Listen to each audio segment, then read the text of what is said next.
I was a gamer, I played PC games particularly, and I realized that the next step in my gaming rig was not going to be going from 8 monitors to 12 monitors. I didn't get into VR hoping that it would be a business, it was just a hobby. Can you imagine becoming a billionaire at the age of 25 years old? That's exactly what happened to our next guest, Palmer Luckey, creator and founder of Oculus, which in so many ways revitalized the entire virtual reality industry. Today, we sit down for an exclusive interview with Palmer at his house in California. Along with the future leaders of California, we have a great conversation on the rise of VR, what it's like to sell his company to Mark Zuckerberg, and we talk about blowing things up in his newest company, Anduril. My company, Anduril, we like to say we're not a defense contractor, we're a defense products company. We have a full system to detect and attack and kill drones and other aircraft as well. So it's a pretty cool set of systems. So let's dive a little further and see why Palmer Luckey is a real American game changer.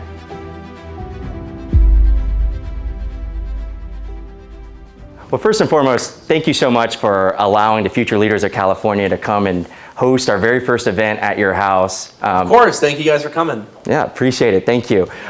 So like I was saying, I tried to do a little research about you, and one of the things was I decided to watch Silicon Valley.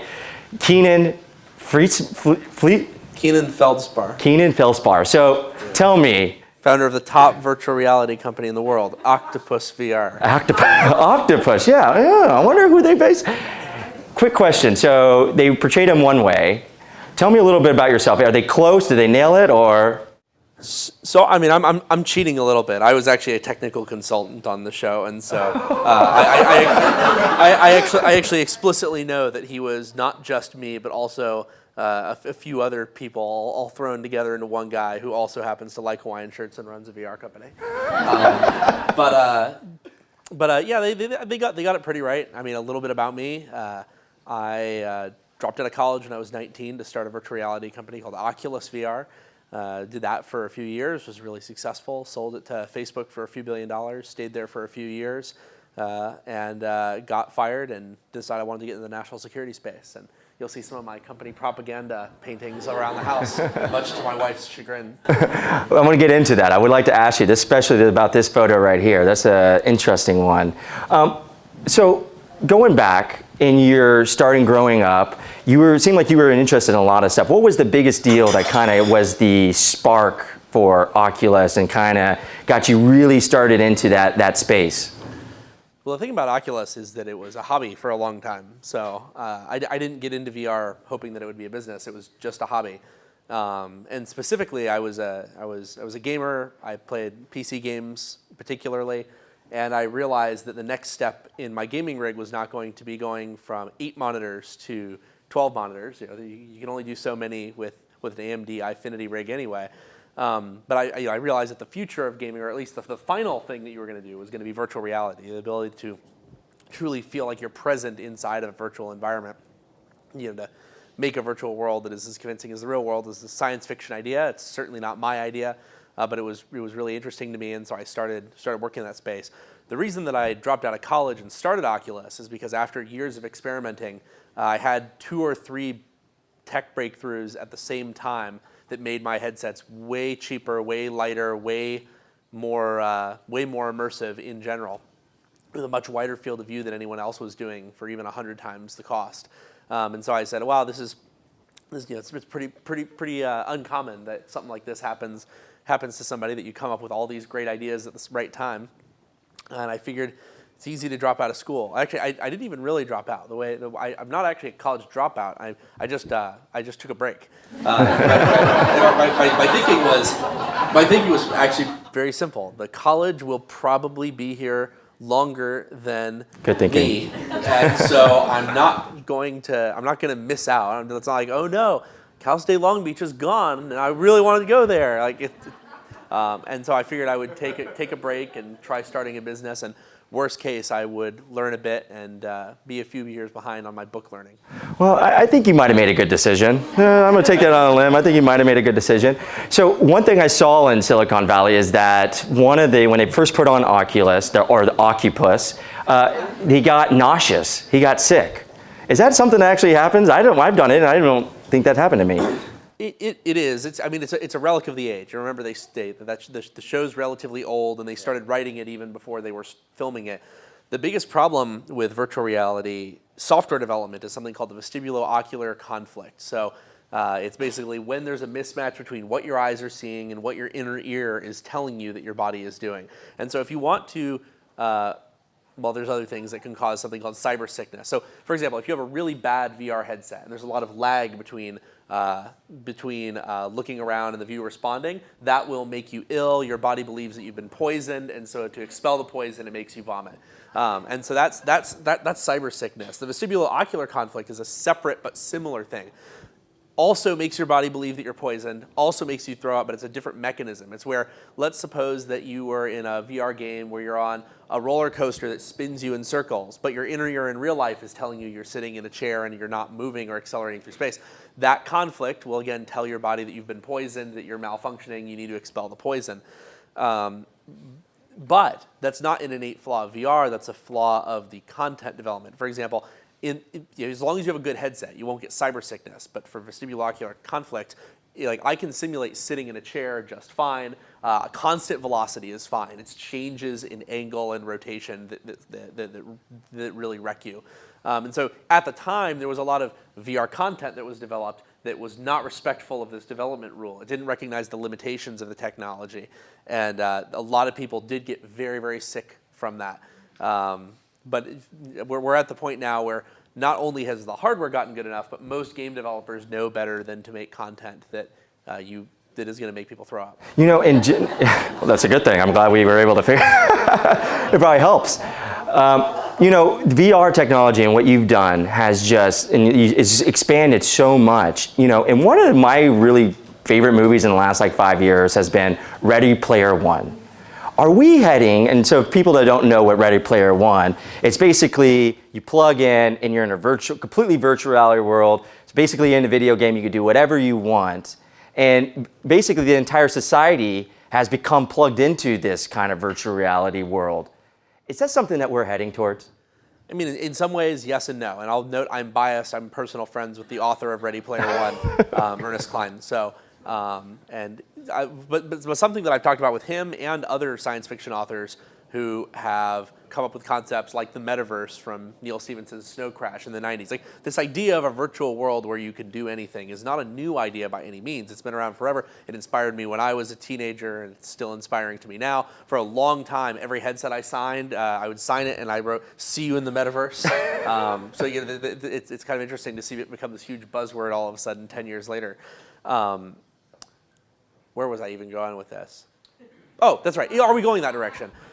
So the difference, the thing you have to keep in mind when you are looking at fiction and science fiction is that sometimes people are trying to make a point. Sometimes they're just trying to tell a story. There are some books where people are trying to make a point. Like I would say, most of Ayn Rand's work, she was trying to make a point more than tell a story. In the case of Ready Player One, in the case of Snow Crash, the authors have explicitly said they are just trying to tell a story, not trying to make a point. And so people say, oh man, in Ready Player One, the economy is in shambles because virtual reality destroyed the entire world economy and everyone lives in tiny stacks of trailers and everything is terrible. But VR is still good. Is that where we're going? And even if you ask Ernest Cline, he would say, no, I don't think that's where we're going. It's not interesting to write a book where you don't have conflict. You have to, and usually the conflict in a science fiction novel is related to whatever new technological element you're introducing. It wouldn't be interesting to say, it's a VR novel, you're in this VR world, you can do anything. The world is great, the economy was strengthened by this activity, but human nature is fundamentally unchanged and everything is basically the same. That's not an interesting book. And so I think we're going towards that direction technologically. Sociologically, I don't think so. Okay. So you do feel, though, that more people, Oculus and VR is going to be to something more of a, even more so than now, a household kind of product. I mean, it's going to change in form. Right now, there's a very clear delineation between when you're doing something in the real world, when you're doing something in the virtual world. As time goes on, and this is getting way back in time, again, not my ideas. These are ideas that literally go back to the 80s. Nobody figured out how to make VR tech good, but they figured out how to think about it. And there's something called the augmediated reality spectrum. And there's this idea that there's a continuum of perception of reality. But if you're looking at a screen, that in some ways you could argue that's virtual reality. I wouldn't argue it. There are people who have. And the idea is that as time goes on, our perception of the two worlds will be more and more mingled. You're going to live in a fusion of the real world and the virtual world. There will be people who are 1,000 miles away in reality, but virtually, it seems like they're present here with us, both to them and to us. And I know that sounds really, really high concept, but that is clearly the direction that all of us are heading. So you're saying the Matrix. So, of course, the difference of the Matrix is that it can kill you and that it's indistinguishable from reality, which, by the way, common two tropes that go together. It's very rare in science fiction to have VR that is perfect but does not kill you. It's like whether it's Sword Art Online or Log Horizon or the Matrix, these true two tropes, they make for a really compelling narrative. But again, most of the authors don't actually think that's the way that things are going. Right. We're going to get the part where it's as real as real life. The part where it kills you will be limited to people who are into that kind of stuff. So you mentioned Meta, and I just recently saw that they're changing the name, I guess, Oculus to Meta. How do you feel about that? Oh man, I don't think it's a good decision fundamentally because Oculus is a really good brand. We have tens of millions of users. We had a much better brand than anyone else in the space. People don't call it an Oculus Quest or an Oculus Rift. Much to my chagrin, they call it, you guys probably heard, the Oculus, which is wrong. It'd be like if you had an iPhone, you call it the Apple. But like, if you come up with a company name that people want to use, then fine, let them use it. I think throwing that away for a buzzword is probably not a great idea. But we'll see. Maybe it's the right move. I've never claimed to be a great marketer. So that brings me to my next point is, so someone that you've had some entanglement with and you've worked with a little bit, sold your company to, Mr. Mark Zuckerberg. What about him? Tell me a little bit. Is he a dweeb or is he a cool person? I get this question a lot. I can't get into all the details, but I'll say this. Mark does get more shit than he deserves, and he is still VR boy number one. He is the number one backer of VR in the whole world. He spends more money backing it than you or me or anyone else, and he's only able to do that because he's the God King CEO of Facebook, where he has all the voting rights and none of his shareholders can tell him no. And so it's really hard for me, whatever personal differences we might have, to get upset about that because I'm still a big VR guy. And when I was at Oculus, I would ask myself when I would be doing something, when we were looking at a new product or launching a new initiative, is this best for VR? Is this what's best for VR? And I might disagree with the choices that they make at Facebook sometimes, but Mark is one of the few people in the whole world who is asking himself that question before each step he takes. And there's not a lot of people like that. So there's no, I guess another way to put it is there's no advantage in me going after him for our personal differences when I want him to be successful. That is really what it boils down to. You know what? That is very genuine. That's very awesome. I mean, in the ultimate, it's bigger.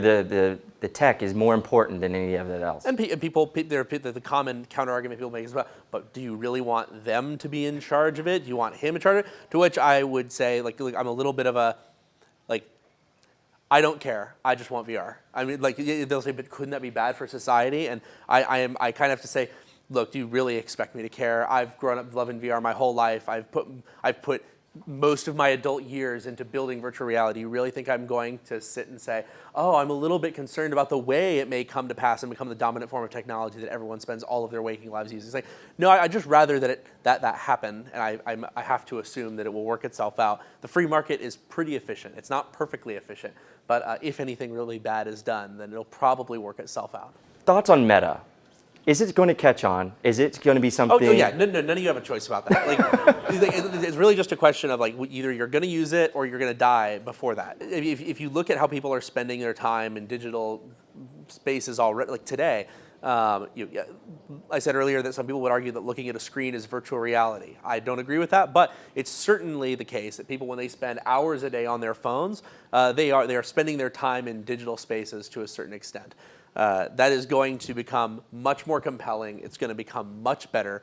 Right now, I think that a lot of the things that we do in the real world rather than the virtual world, we do because the virtual versions of them are so shitty. Like that's really what it boils down to. What happens when the virtual version of it is as good or better than a lot of things? There's the fun examples of this in the gaming space, the entertainment space. There's also just the boring examples. So like business meetings. You know how many times I've flown to the other side of the world, gone into a meeting room, sat under fluorescent lights, talked with some people for an hour, shook their hand, and then got on an airplane and came back. That burns up so much of my time in the Oculus days, even in the current day. And that is the type of experience that I would be happy to replicate in VR, eliminate the travel and the hotel and the nonsense. And people say, but Palmer, you won't really be able to shake their hands. To which I say, you know what? I'm willing to trade it. I'm willing to trade 48 hours of my life for the inability to actually shake their hand. I think we'll be just fine.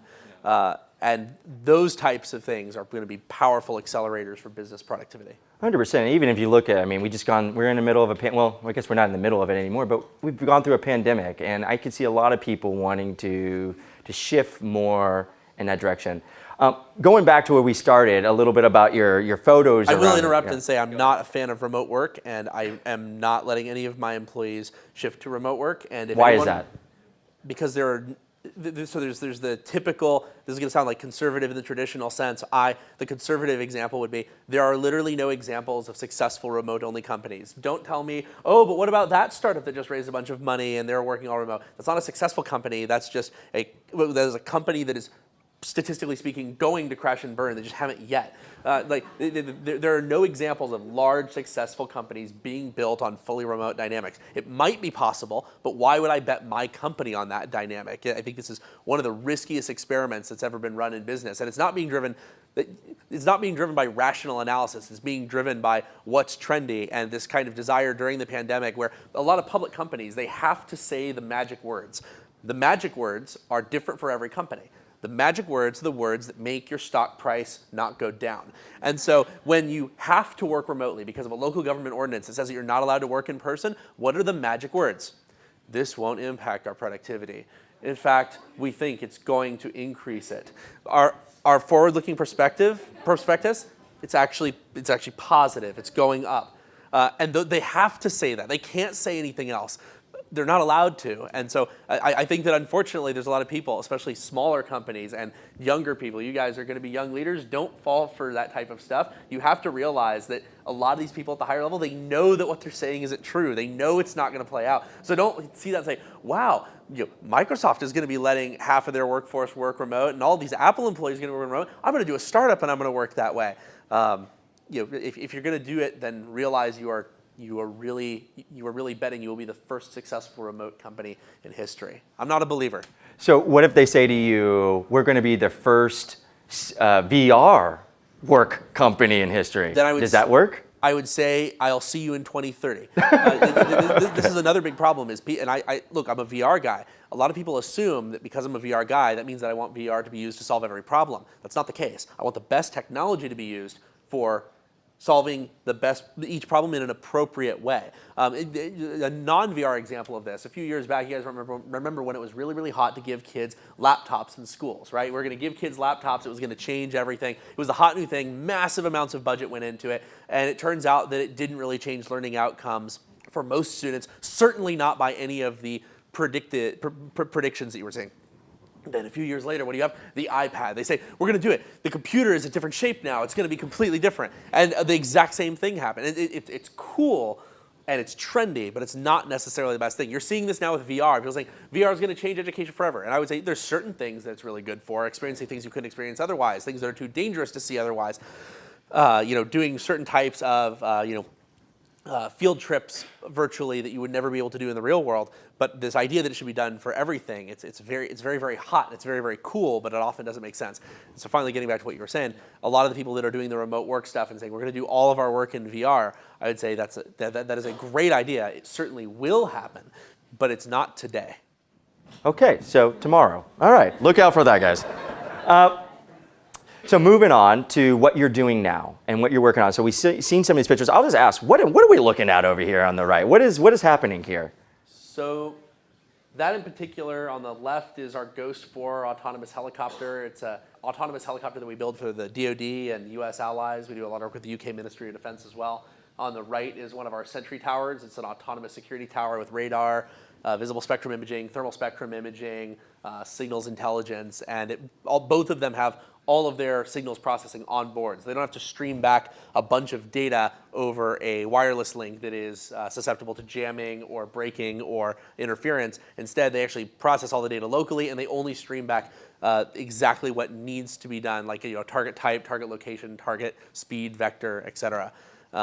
You can kind of think of both of them, especially Ghost, the helicopter. It's less like a RC plane and more like a helicopter with a really dumb pilot in it who can do exactly what you tell it to do. And so you could say, here's a picture of a white truck, coordinate with the other 20 ghosts and go out and find over this area this particular truck and let me know when you find it. One guy can manage that instead of a whole team of people. There are, of course, downsides to using artificial intelligence to do this type of analysis. For example, a real human pilot, if you're looking for that white truck and you see the house that is on fire, instead, you're probably going to call in and be like, hey, I didn't find that truck, but there's a house on fire. That's probably worth knowing about. Whereas in general, an AI will only do exactly what you train it to do. And so in this particular case, it would say, that is not the white truck I'm looking for. And away it goes. And people say, well, couldn't you train it to do the house on fire? And yes, of course you can. But there are 1,000 other things you could also train it to identify and locate.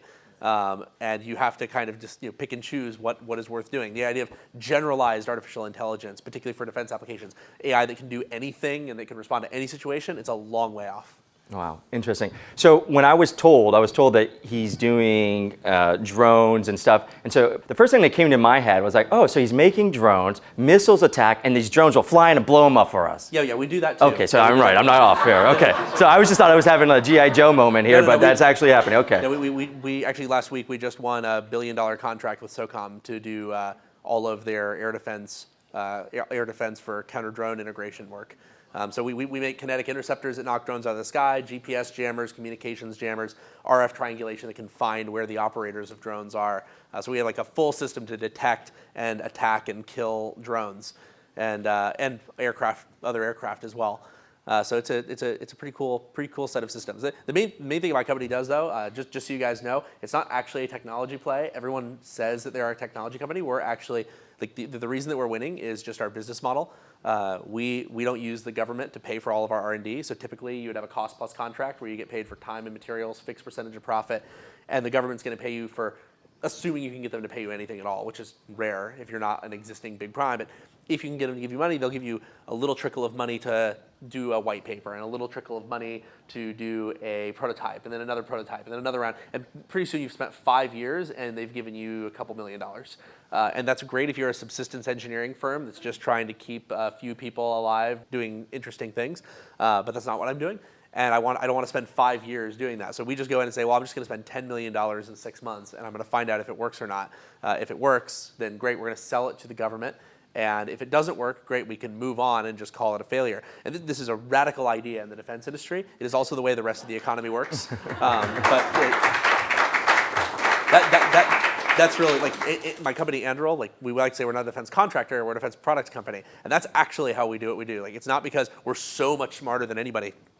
A lot of people could do what they do if they were willing to take a risk and invest their own money and their own time, but very few companies are. Yeah, that's true. Would you say the future of defense, war, and all this is heading towards more of artificial intelligence, drones? Is that where we're heading? Yeah, I mean, you have to be cognizant of the limitations of artificial intelligence. So like I said, general artificial intelligence that can do anything is a non-starter for a variety of reasons anytime soon. But there's a lot of tasks that you can automate, looking at security cameras, managing flight plans, having multiple aircraft that are swarming and coordinating with each other. At the end of the day, the United States military has had this strategy for many years of building exquisite systems in very small numbers. So very expensive boats, very expensive planes. And we build the very best ones, and then we have them in small numbers, and then we outcompete everybody that way. The problem is that a lot of the material advances that gave us these huge edges on our adversaries in terms of speed and fuel consumption and stealth and payload, they've kind of eroded. We can now be 10% better than what other countries are making for a few years, but gone are the days of being twice as fast, going twice as far compared to all of our adversaries. And so if everybody's kind of tapped out on the hardware side, what's going to start happening is a move towards more and more systems that give you kind of more bang for the buck. The goal is not going to be what is the absolute best thing you can build for any price. It's going to be what is the best mix of things? What's the best bang for my buck? And usually that's larger numbers of less capable systems. Quantity has a quality all its own, it has been said. But let's say that you have a swarm of 10,000 drones. It is not feasible to remote control those. And I'm not talking about manpower limitations. I'm not talking about the practical limitations of training 10,000 people to operate those. I'm talking about, like, literally there's not enough spectrum. You literally cannot do it. There's not enough bandwidth to be able to move that much data through a single area at the bit rates that you need. And so the only way to enable very large numbers of less capable systems is to put the brain on the plane, which means either actually putting people into suicide planes, or it means that you've got to get AI working. And I've chosen the second route. How far would you, if you had to predict, and I'm kind of time machine in it, how far do you think we are from AI technology? Oh, I mean, it's on the battlefield right now. So we are in combat deployments right now. We're protecting military bases from drones and people and vehicles. All of those systems are powered by Lattice AI. It's looking out there like that tower is scanning a 2-mile radius around itself, detecting all of the people, vehicles, drones, animals, feeding that into a common control picture, and then piping out just the things that are important to the people to look at. So the machines should do what the machines are good at, and the people should do what the people are good at. It's a very, very different set of things. And so it's already out there. And this is actually, I know I'm rambling on this, but one of the things that pisses me off, and if you're about to do it, I'm sorry for calling you a dummy, but there's a lot of people who say, oh man, but when are autonomous weapons going to be deployed to the battlefield? When is AI coming to the battlefield? And I have to point out to them, it's like this isn't like a debate. Like, and you'll have like CNN will say, ethicists are debating whether or not autonomous systems should be deployed. And it's like, guys, the cat's out of the bag. I mean, we've been doing this literally since Vietnam. Like, we've had autonomous guns that shoot planes out of the sky. We've had autonomous cruise missiles that fly over the horizon, find the target, identify it, and then strike it without a person ever seeing the target. I mean, like, it has been happening for a very, very long time. In fact, I have a presentation that I've done before to the DoD where I point out that autonomous weapons go back literally thousands of years. And so there are actually certain types of traps that were designed to injure people but not horses. Why don't you want to injure horses? Because you can capture the horses after you kill all the people. And so they were actually building field traps literally over 2,000 years ago that could discriminate between targets and attack only the ones that you wanted to attack without any human intervention set up months in advance. And like, those are the types of things that have been going on for a very long time. So like autonomous weapons have been around for a long time. They're just going to continue to advance. Well, all I know is I will never get on your bad side because I think you could take me out in more ways than one, and I don't know if... anyways, I would like to ask, so just kind of going back, this group right here is some of the most phenomenal young people in California and Orange County, and we want to grow that. And so every day, young people here, they're faced with a lot of challenges and a lot of different COVID, all this sorts of stuff. How have you personally overcome some of your challenges, and what's kind of your mindset when you're just, taking on some of the big tasks that that are put in front of you? I've got it all figured out. So I mean, that sounds ridiculous, but to be honest, I've now been doing this I've been in my real work career for over a decade now, and I feel like I've got a pretty good groove for the little narrow lane that I'm in. It doesn't mean I can do anything. It just means I can do the things that I'm good at. I mean, I guess a few things to remember. One, on the positive side, so they say that you guys are young leaders. You're not actually that young. The real people who are going to get screwed by COVID are all of the kids who are growing up in their most formative years with COVID. We're going to have a lot of messed up kids. And I know that's not popular to say, because remember what I said about the magic words? It applies to everyone running the schools as well. It applies to the politicians. Probably there's even people that are of my political persuasion who can't say the words that I'm about to say, but it's true. Someone who runs an educational district, they have to say the magic words. They can't say, these kids are going to be so messed up. We're gonna fall so far behind. Our kids are going to lose to China. They aren't going to know how to read or write. It's going to be a disaster. They can't say that. They have to say, it's totally great. Learning on Zoom is just as good. So in a way, you guys are lucky enough. You made it through that disaster that we're going to have upcoming. I'm actually really worried about the next generation of leaders that are even younger than you guys. In terms of how I've gotten through stuff, I've learned a lot of really valuable lessons over the years. So like be really careful who you trust when you're starting a company. I was very, very trusting when I was young because I didn't know any better. Now I'm very cynical and bitter and angry. It's true. Another thing is that you have to make yourself obsolete when you run a company. So this is like my number one piece of advice to people. People want to do the things that they like doing, right? Fun things are fun. That this is not that controversial of an idea. The problem is when you start a business, that's not your job anymore. Your job isn't to do the thing you like doing, it's to do the thing that only you can do. If you're good at something, you need to go find somebody who's better than you at it and then try to hire them. This is, of course, assuming you have a company that is growing. If it's a one-man show, then it's a one-man show. But like this was a problem at Oculus where for a long time, I was really leading a lot of the mechanical design and the optical design. Why? Because that's what I liked doing. But it became clear that there were people out in the world who were much better than me at those things. And so me playing house and pretending to be an optical engineer, playing pretend as a mechanical engineer was not good for my customers, it wasn't good for my investors, it wasn't good for my employees. So I had to stop doing everything that I liked and focus on doing the things that I was uniquely able to do. I like running the company, doing fundraising. The thing that I tell college kids usually is if you want to work on technology, work for somebody else. If you want to work on nonstop bullshit, start a company. And unfortunately, that is true even today. And then I guess the last thing that I've really learned, and I know this is going to sound ridiculous because I got incredibly lucky and I followed my passion. So the best stories are ones where the guy is not appearing to lecture you, right? The best advice is where here's how I learned this personally through my experience. This is not the case. My experience was I got to do exactly what I wanted. I followed my passion, and then I made $1 billion off it. Wonderful fairy tale story. However, through observation, I've observed that is not statistically the case. My advice to kids, and when I say kids, I mean the college kids. I call them the children when we're recruiting them.